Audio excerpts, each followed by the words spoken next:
Hello, everybody. As I think everyone on this call knows, the major contributors to morbidity, mortality, quality of life are issues in the lives of people and in their environment, so-called social determinants of health. And there has been increasing interest in the question of what should we as a society be doing about issues such as unwanted pregnancy and poor parenting skills, unhealthy diets, limited physical activity, and so on. And although the question is a societal one, it's become increasingly of interest to ask the same question of health care. And that's what we want to address in this webinar. What is the role of health care and health care organizations in addressing the social determinants of health in their own communities? And I think, and we think, that this question is particularly pertinent to primary care because there is no part of the healthcare system that is closer to the community and its people and its needs than primary care. And so the question to be addressed, and it was addressed recently in an interesting commentary in JAMA by Dr. Steve Shortell, formerly the Dean of the School of Public Health at Berkeley, who said it is, quote, "It is now the responsibility of clinicians and healthcare delivery organizations to help maintain the health of the community, and the responsibility of the community to help maintain the health of the individual," unquote. And so the question for today is, what then is the role of primary care in improving the social determinants in their community? And I'll turn it back, I think, to my colleague, Mary Joan Landon.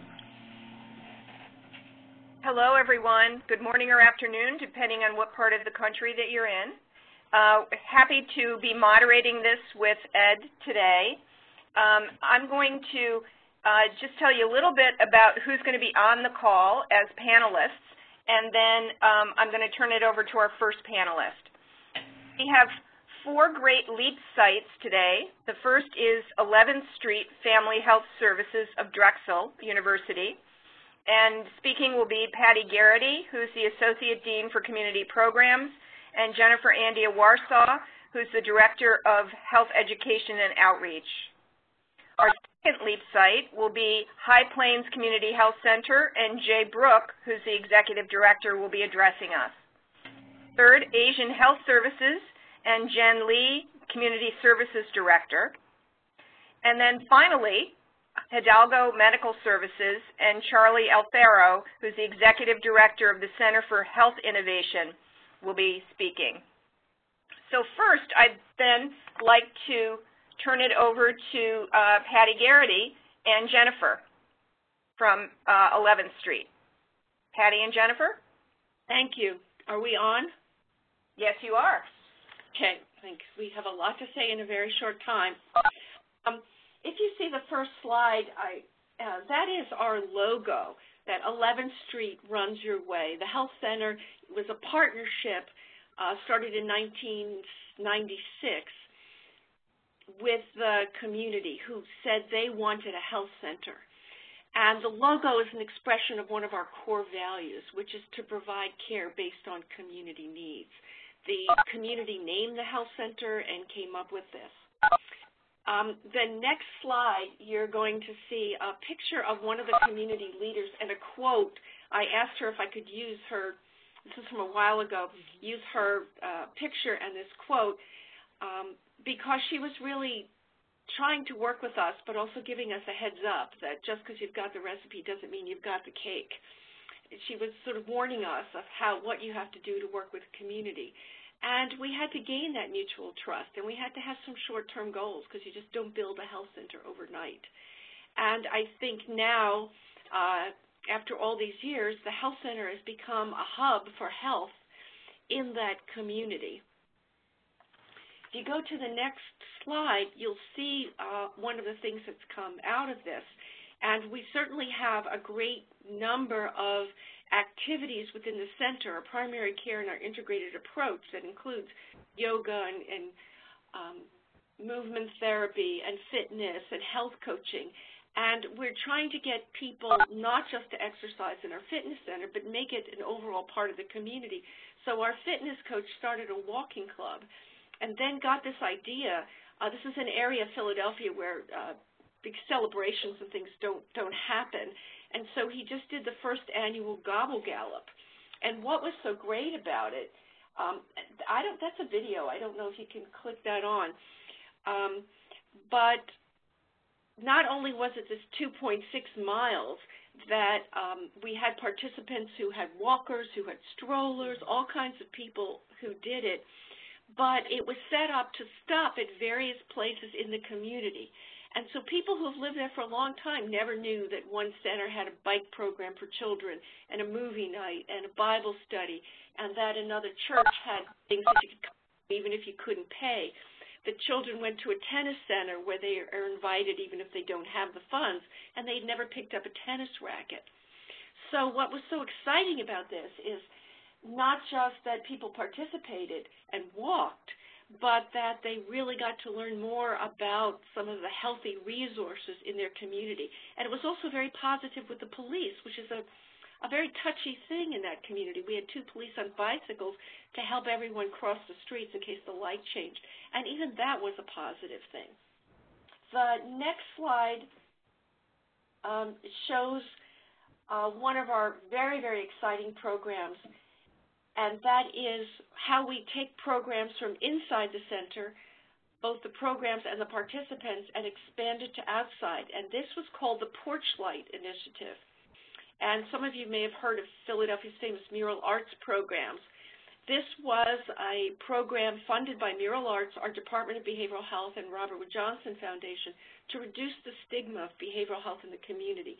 And it was evaluated by the Yale Center for Consultation in the School of Medicine. Participants talked about healthy homes, drew things for a year, and then came up with this mural that you can see. This program is continuing. We put the mural at the school, and now we're linking the school children into this. And it's the first mural in Philadelphia that's ever been on the ground. So we try to bring these things and really make a healthy community. The last slide shows where we are now, and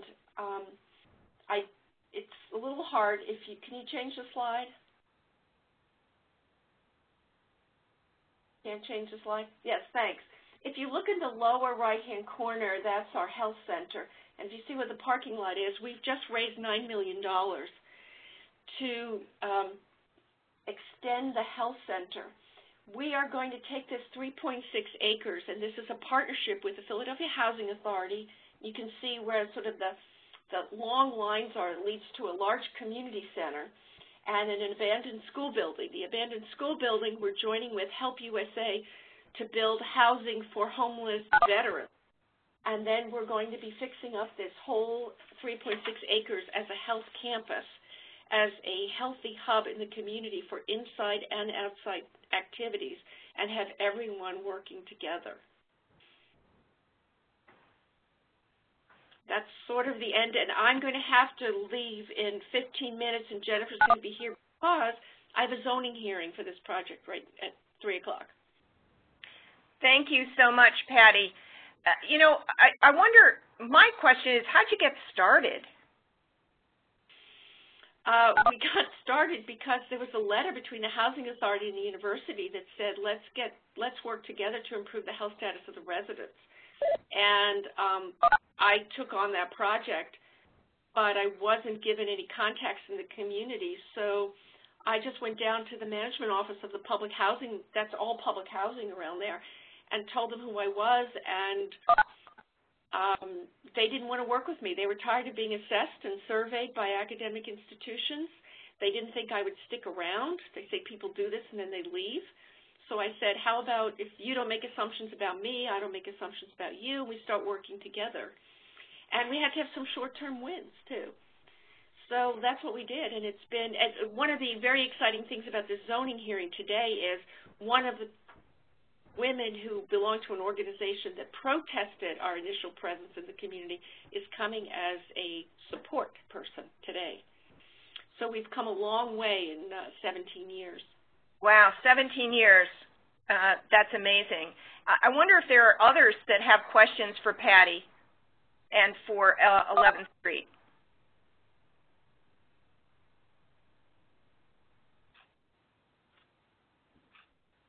I don't see any in the chat box yet. Okay, great. Mary Joan. Great. So I just have one more question for you. You know, how do you really take the pulse of the community in terms of what they really want?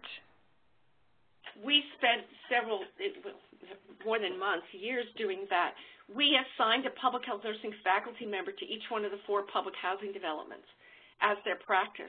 And we had students with them, and we asked the community what were their most pressing health problems.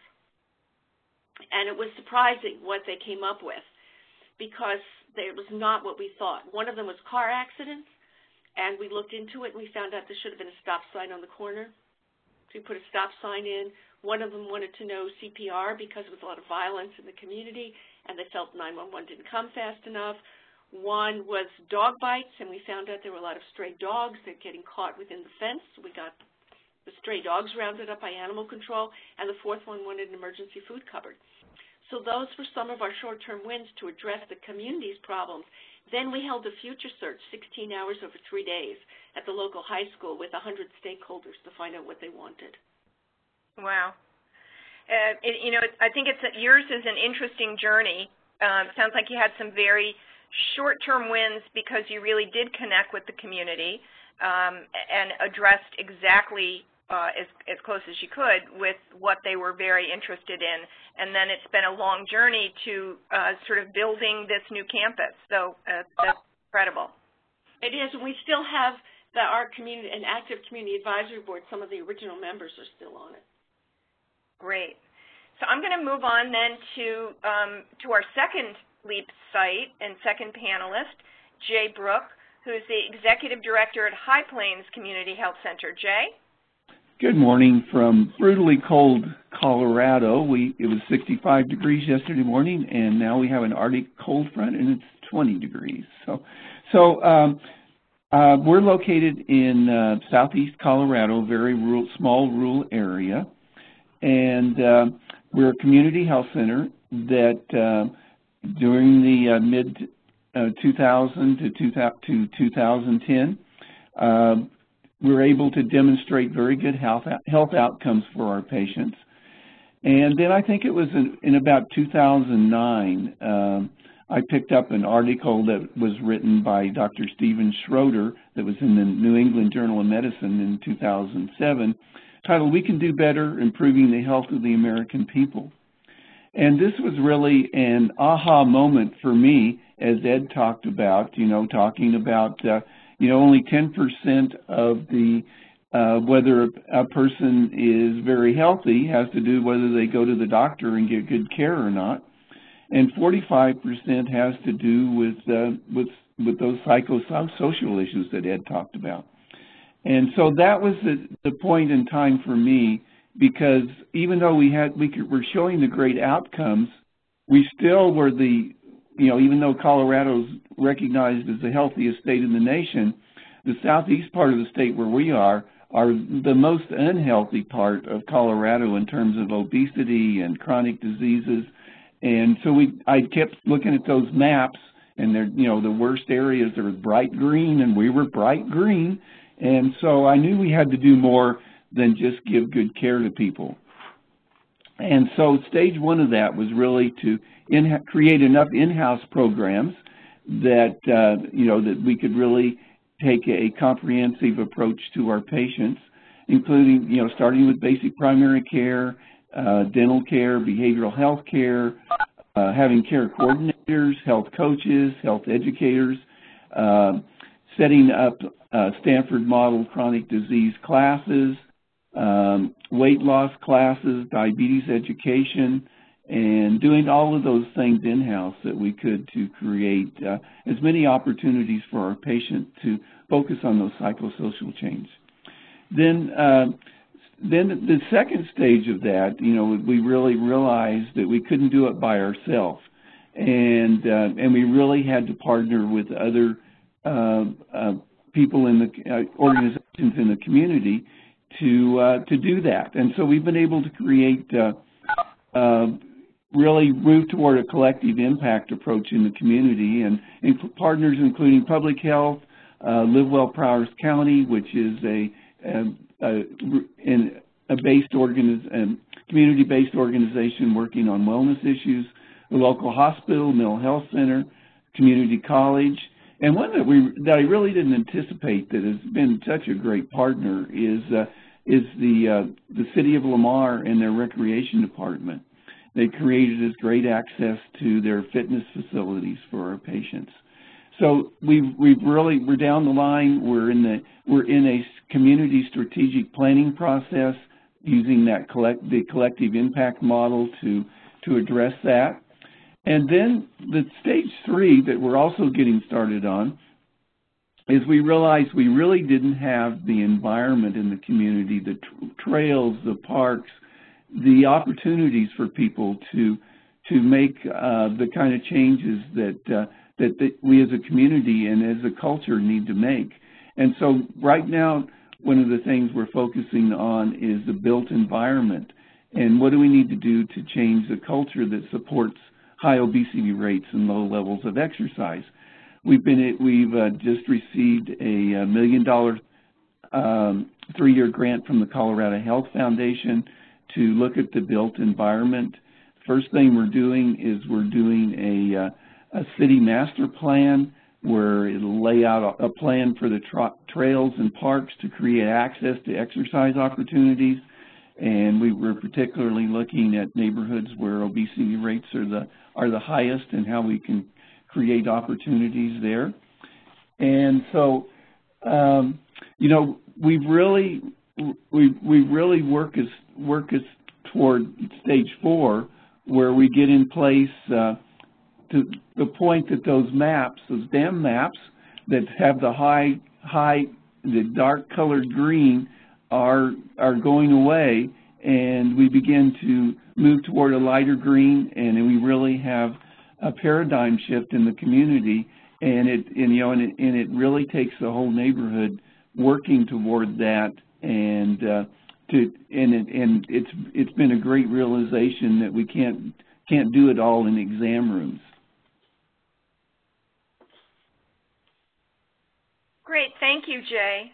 I wonder what would be your advice? I mean, I think the partnering with the city and partnering with the community is obviously very important, but there are bigger challenges than in partnering with government and with local government. So any advice for others on how you get started with that? Yeah, and you're exactly right. One of the first things we ran into is the bureaucracy and all of the things that a city government has to do to make anything happen. And so we're, as a community health center, we're a little more nimble to be able to act quickly and write checks and approve budgets and that sort of thing. So a lot of the resources we've kept here, and then work with the partners. If we hire a person that's going to be working jointly, then we do the interviewing together, even though they may be High Plains employee. And so you really have to figure out a way to stay nimble so you don't get bogged down in some of the bureaucracy. So how do you find the champions, though? When you're partnering not just with the community, but in your case, if we stay on the topic of a city or a town, how do you find those champions, and then how do you convince them that this is really a good idea, even though it may need some cash on their part? Well, you know, one of the things that we're doing to find champions, not only among the agencies but in the community, is we're going into each neighborhood and really trying to find out who the leaders are.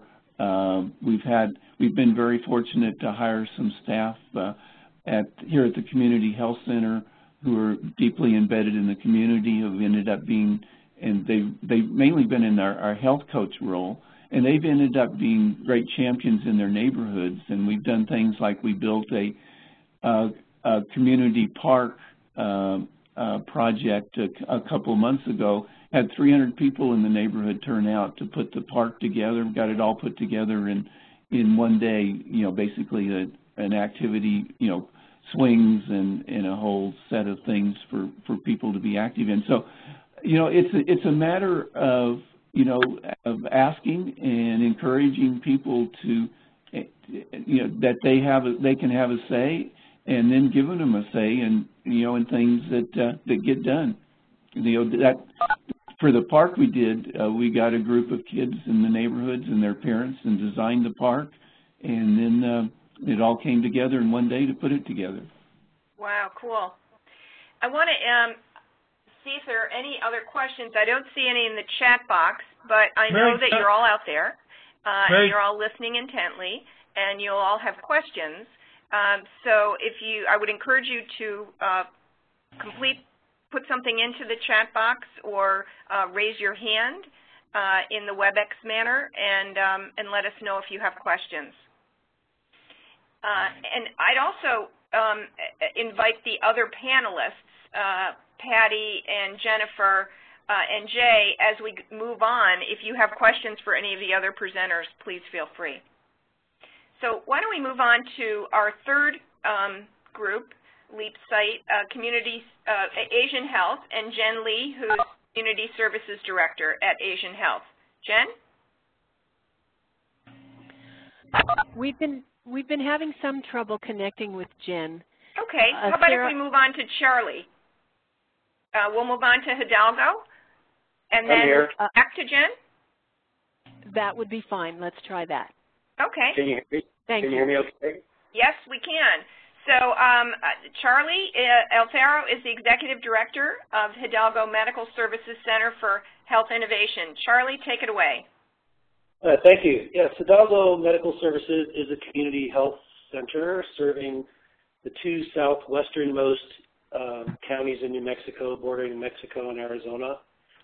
We've been around for about 17 years, starting in a county that had no health care whatsoever, and then growing from there. Now we see about over 60% of the population of southwestern New Mexico,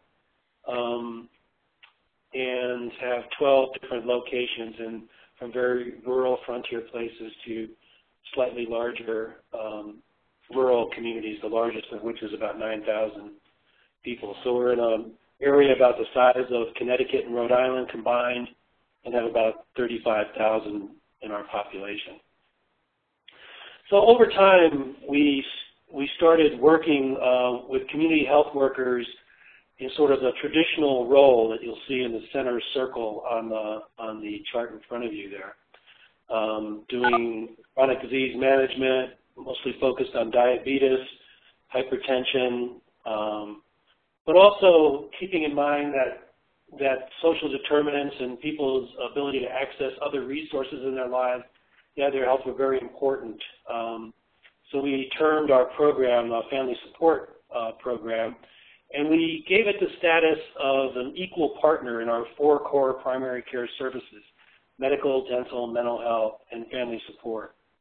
And that allowed us internally at a policy level in the organization to ensure that all of the programs we do received equal attention and were funded adequately. Our funds began with grants, as you might expect, from both the state and for 12 years through the REACH program of the CDC. And over time, we sort of come up with this model of how to work with people differently. And you can see the bell-shaped curve of health. Some people are in excellent health, some people in very poor health. Obviously, as they have very poor health, their costs increase dramatically. 5% of people have 50% of healthcare costs, 20% of people have 80%. So, but those folks require different levels of intervention. And so we have sort of a non-clinical support services range of activities that we work on. And this conference is focusing more on the left side, which is how do we work with population health, how do we do outreach, and how do we change the conditions in the community which add to ill health. Next slide.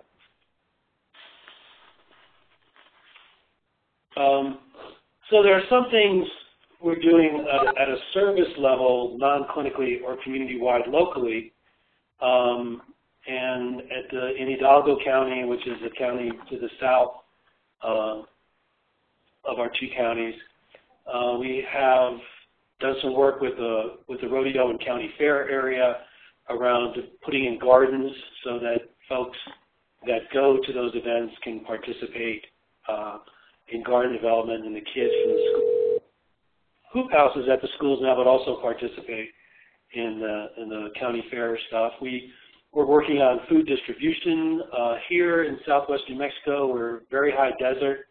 A lot of our land is not arable, and that which is often spent on large crop, onion, chili, and not very much local food production. So we're working on, with farmers, some of the larger farmers that we do have, to develop more locally consumable crops and then help them with distributing those. I think one of our, at the Center for Health Innovation, one of our biggest programs is Forward New Mexico, and that stands for Frontier and Rural Workforce Development. Over the last calendar year, we worked with about 2,500 kids in a 3-county area, junior high and high school, undergraduate, working especially in the public schools, working on their math and science development, after-school programs, summer academies. We have a Dream Makers program, which takes underprivileged kids from this part of the state on buses and takes them to Albuquerque so they can go visit the medical school and nursing college and pharmacy college and sort of help them feel more comfortable in environments outside of this area. We have undergraduate students doing peer support with each other in clubs, as well as supporting our high school and junior high school kids.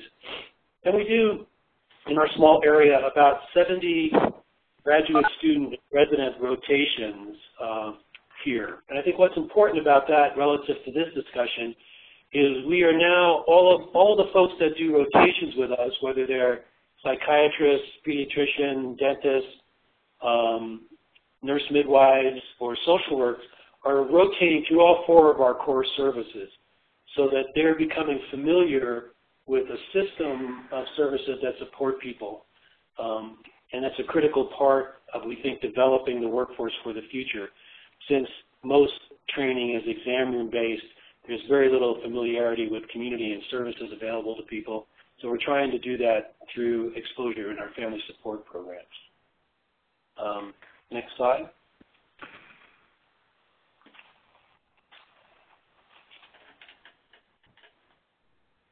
Oops. So in terms of modeling, we're always looking here at the Center for Health Innovation of the evidence base for our concepts and our efforts locally so that we can build a broader relationships from which to acquire resources and do our programs. So we recently received a CDC REACH grant at the center. We're working in 10 communities right now in 5 states, training community health workers to work with community leadership teams to be change agents for local policy, environmental and systems change issues. So we're working on food markets, we're working on joint use, working on mostly developing, I think, planning process so where people from racial and ethnic populations have a better voice in their community development processes, and trying to raise sort of the level of input of community organizations to impact local, state, and even national policy change, and developing an evidence base for that. And so that's where we're at. That's my 5-minute presentation. I wonder if you can address, there was a question about your previous slide, the food awareness and supply. You had school-based hoop houses. What are hoop houses? Are hula hoop houses? Sorry about that. Those are just sort of little greenhouses. Ah. Little outdoor greenhouses that are at the middle school. So kids, as part of a classroom effort, are now growing food for consumption at the school. Wow. And can you also tell us what's the REACH program? The REACH is Racial and Ethnic Approaches to Community Health is the acronym for REACH, or the words for REACH. And REACH was started in the late 1990s under the Clinton administration. There were 40 grants over the last 15 years given out nationally. We were one of the first recipients of those back in '98. And we worked on our community-based diabetes intervention program. In those days, the program was categorical in terms of health conditions.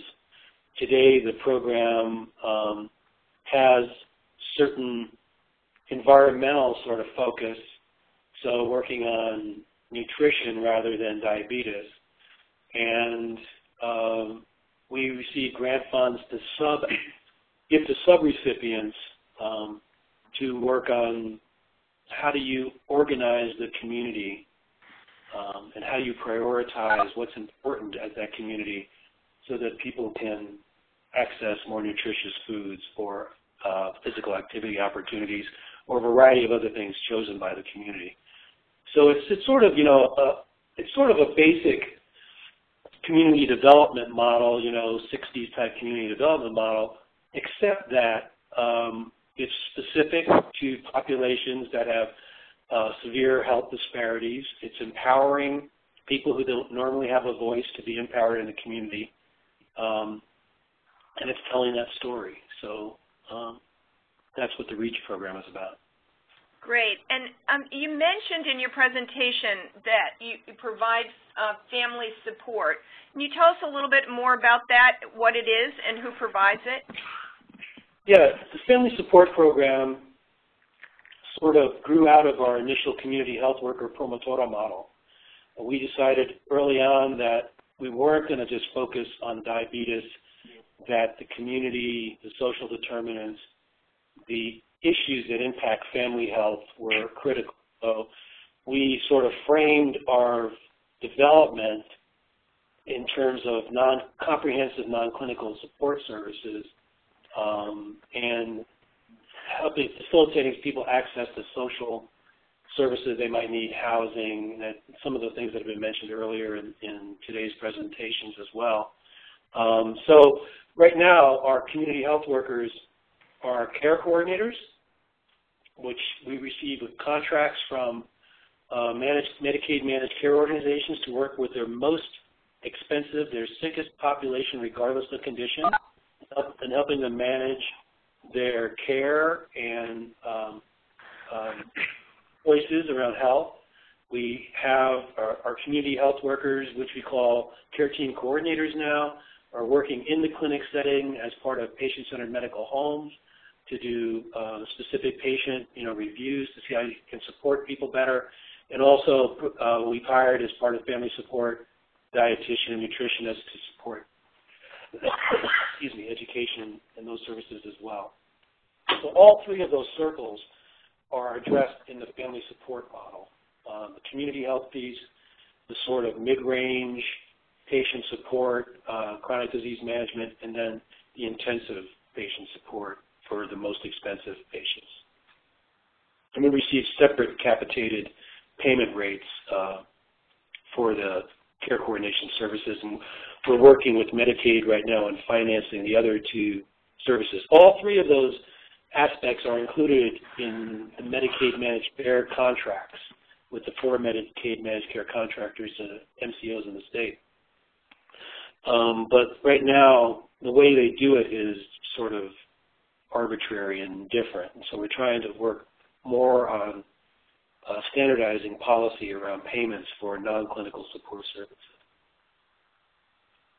Great. Well, thank you so much, Charlie. That was great.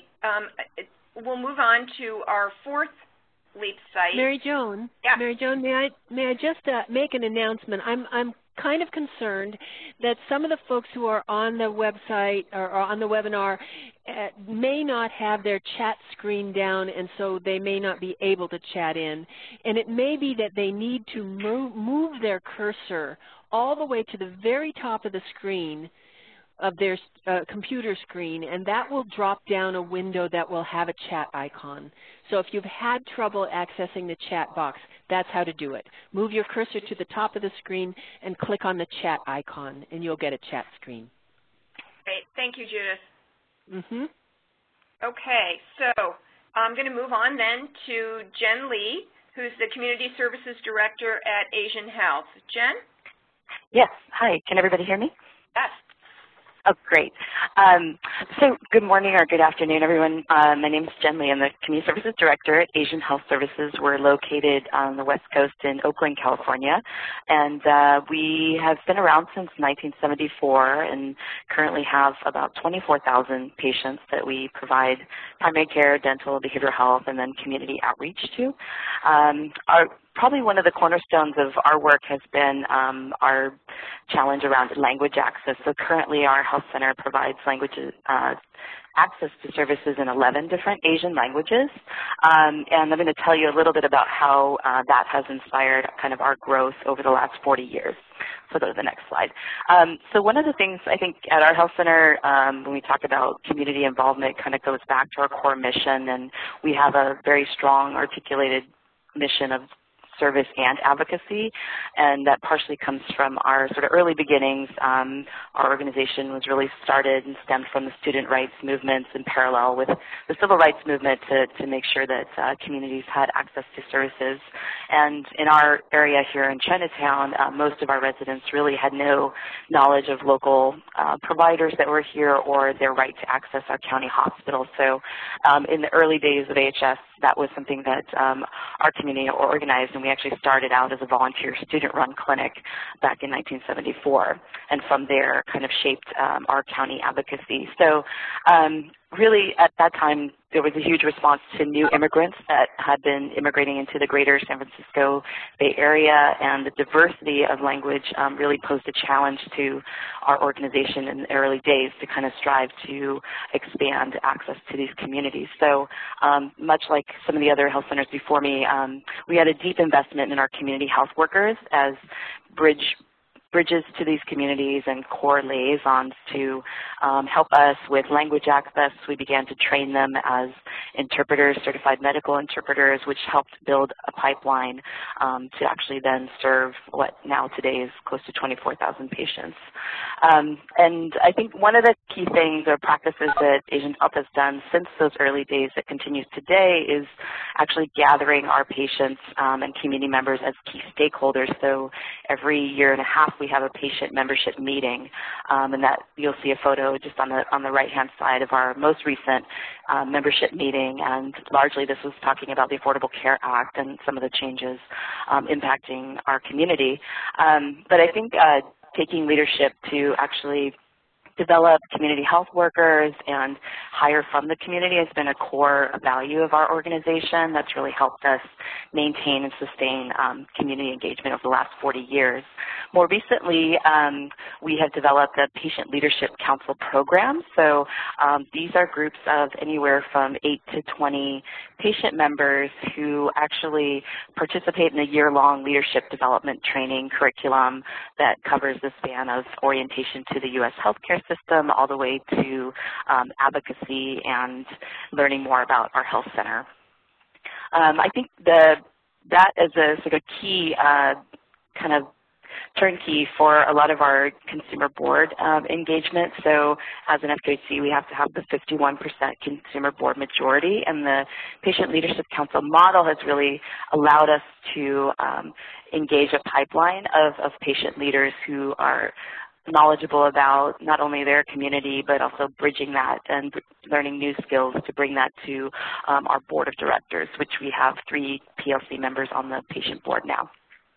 I think one of the things, I think when asked how we do it, how do we engage our community partners, I think we leverage our role in the community here in Chinatown Asian. Our health center is one of the largest employers here, and we've over time become involved, much like others, in pedestrian safety efforts and community development and affordable housing efforts that we really feel are, sort of at the core of the social determinants of health and having a greater impact on our patient outcomes. So I think considering who you are in your community and making that visible, we have diversified our board of directors to include members of the Chamber of Commerce, folks who are really sort of on the ground and knowledgeable about what are the issues that are really going to make a difference in addition to just direct patient care.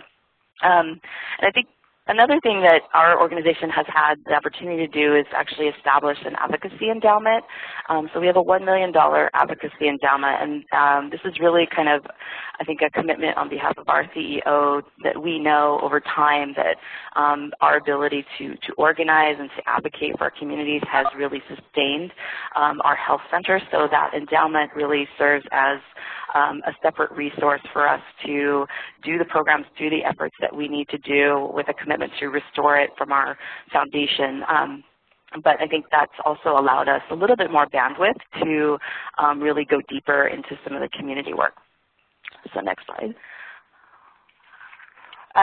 So just to highlight just a couple of efforts, and I think what has allowed us to be a leader in our community is, again, continuing constant community presence through outreach work, through our community health workers. Our community health workers also help facilitate the patient leadership groups. And so we really have a great ear to the ground and creating, I think, then a seat at the table for our stakeholders to really give us live time feedback to the health center on what's relevant, what changes they'd like to see. Some of the projects that our patients have been involved with are serving on advisory boards in the health center for community-based participatory research projects, also serving in focus groups to help us most recently give us feedback on design ideas for our newest health center layout, features and things that they would like to see and feel when they walk into our health center. And then I think in the top right photo, you'll see kind of the results of a long-term advocacy project around pedestrian safety. So we had discovered over time when one of our board members was actually struck by a car at an intersection right in front of our health center. It spawned sort of a community campaign around pedestrian safety, which over the years has resulted in what you see here, which is a scramble system in partnership with the City of Oakland and our Chamber of Commerce to actually really enhance pedestrian safety efforts in our area. As we found out, our neighborhood had one of the highest pedestrian fatality rates in the City of Oakland. So next slide. So I think she just had asked me, what's the hard part about doing this? And I think sustainability, so continuing to do community outreach, having community health workers and committed staffing who are really going to be relevant and sort of embody that presence in your community is a commitment. Funding and infrastructure to support these programs, happens in your development department, and grant management is a huge part of that. So I think committing that resource within your health center. I think some of the language access needs, our community here continues to diversify, and thus far, we've continued to use the community health worker model as a bridge tool to eventually enhance the ratio of staffing in our health center to meet the needs of that community. We have a huge issue with health literacy in the spectrum, so continuing to look at, as we look at the patient portal, what's going to be meaningful, not only just in the written word, a translated word, but actually, pictorially or electronically, how are we pushing the boundary there? And I think developing infrastructure, and and criteria for hiring from your community. So we've thankfully had a rich base of health workers here who really know the questions to ask, like how engaged are folks in the community when they come to work for your health center, what's sort of their political orientation. I think understanding these things is really important, and that you have the infrastructure to interview and develop that criteria more clearly. And I think having meaningful advocacy and education efforts that support and are meaningful in your community, that are tangible. So if you're organizing, doing community organizing, that there are attainable wins and things that your community can see the change happen. I think that really helps sort of push the momentum forward, and more of this. I think what we have today at Asian Health is kind of a culture of advocacy and a culture of community engagement that's just pretty much sort of our daily grind here. So so those are, I think, some of the major challenges, but then, you know, of course, as we all know, there are just tremendous rewards through this work. So I think that's the end of my quick presentation. Wow, thank you so much, Jen. Yep. We have a question actually for 11th Street about who in the community specifically did you work with to organize the Gobble Gallop, and who in the health center was actively involved in getting it started?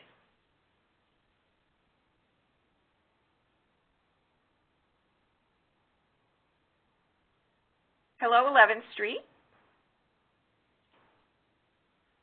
I think Patty had to leave us, but I think she said that Jennifer Warshaw was going to stay on. Can you all hear me? Yeah. Okay, great. So to address the second part of the question, our fitness and wellness trainer was doing weekly walking groups and started a walking club. And this idea of the Gobble Gallop sort of started from their walks. And essentially what Patty mentioned was that the Gobble Gallop was obviously to raise awareness about health and being active, but also about the community and how, you know, rich our community is with resources, although many of the resources are, you know, not very well known. So John had collaborated with a lot of our, you know, key community partners, people that we've already established relationships with. There's a Teens for Good Gardening program that we partner with, the Althea Gibson Tennis Center, the local YMCA, a few of the after-school programs, the principal at the Spring Garden School where the mural that Patty talked about is located. And really it was sort of a guided tour of the community and the resources that are available, and representatives from each organization talked for a few minutes, or we had information for the participants to take home. So it really started from a staff member at 11th Street, but really, again, just engaging our community partners and really just raising awareness about all the things that, you know, are available. We always speak about, you know, how, you know, we're lacking resources, but this really highlighted what resources are available. Great, thanks. And a question to Jen Lee. You mentioned that you offer leadership training for the community board. Can you tell us a little more about that?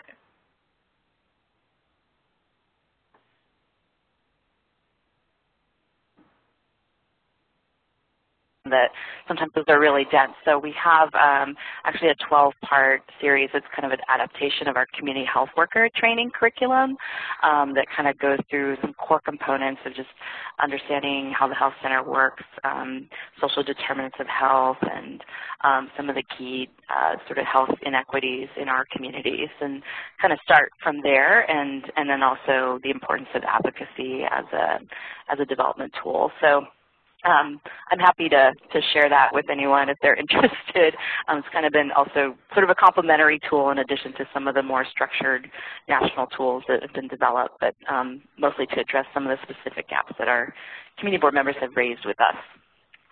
You know, that would be great. If you have a slide or a curriculum or something, if you can send it to the program office and we can put it on the LEAP Commons. Okay, sure. That would be wonderful. And just a reminder that the slides and the recording of the webinar will also be on the LEAP Commons website. So, you know, each of you talked about challenges and the hard part, so to speak. And primarily it was about funding. So how do you pay for these? A lot of what you do in engaging the community and really getting into the community, community awareness and community activities, how do you pay for those? This is Jay. I think the first step with that is you have to establish some credibility with some potential funders. You have to be able to have some kind of track record that would warrant them to want to invest and believe in what you do.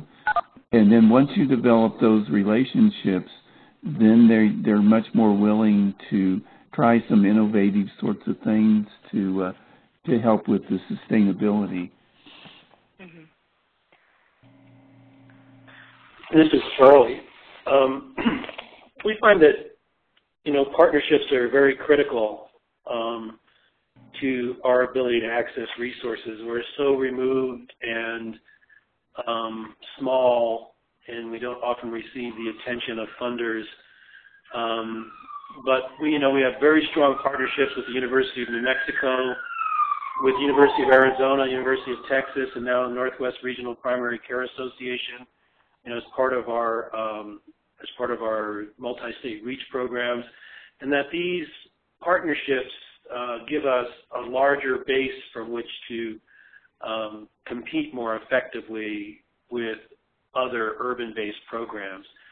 A lot of, I think, community health centers, at least in New Mexico, have shied away from those kinds of things, feeling like close partnerships would somehow diminish their autonomy. We sort of found that the opposite is true, that because we have good partnerships and strong partnerships, it expands our access to resources and makes us a stronger organization. So I think that's been key. And the other thing is always trying to figure out how to turn, a great grant idea into a financing scheme. Mm-hmm. And how do you sell your product once you develop it, as opposed to try to find money for it. Mm-hmm. This is Jen. I would completely agree too that being able to leverage your existing partnerships. I mean, our health center is in a fortunate place where we do have quite a few community organizations that we've continued to partner with over time, and to be able to kind of see what our role is in projects or funding that they might be pursuing, and what the health center can do, and then again also like trying to leverage any categorical funding we have, particularly for our health workers and outreach workers at this time, to make sure that is out in the community to maintain that presence. So whether it's school-based work or work at sort of local senior housing, keeping up that presence is really key. And so we try to push as much as we can within any funding that is available to make sure that it's community-based. Great. Well, I want to thank our 4 LEAP sites and our presenters so much for your very thoughtful presentations. 4 very different examples, many similarities, but many differences. And I think a key message here was to really connect with community and to get some early wins that then garners a lot more support in the community. We believe that primary care is the gateway of health, and that we all have a responsibility to try to promote a culture of health in individuals, populations, and communities, and this was 4 great examples. I want to thank not only the presenters, but the LEAP team for putting this together, remind you that this is going to be archived, and also remind you that there's going to be another webinar. You can see the LEAP Commons there. So that the next webinar is on January 8th on complex care management, and 1 o'clock Eastern Time and 10 a.m. Pacific Time. And we'd love to keep the conversation going on the LEAP Commons and on the website, so please let us know how you liked this, how we could improve it, and we have a wonderful, wonderful holiday, and we look forward to hearing from you in January. Great. Thanks, everyone. Thank you, Mary Joan. Thank you. Thank you.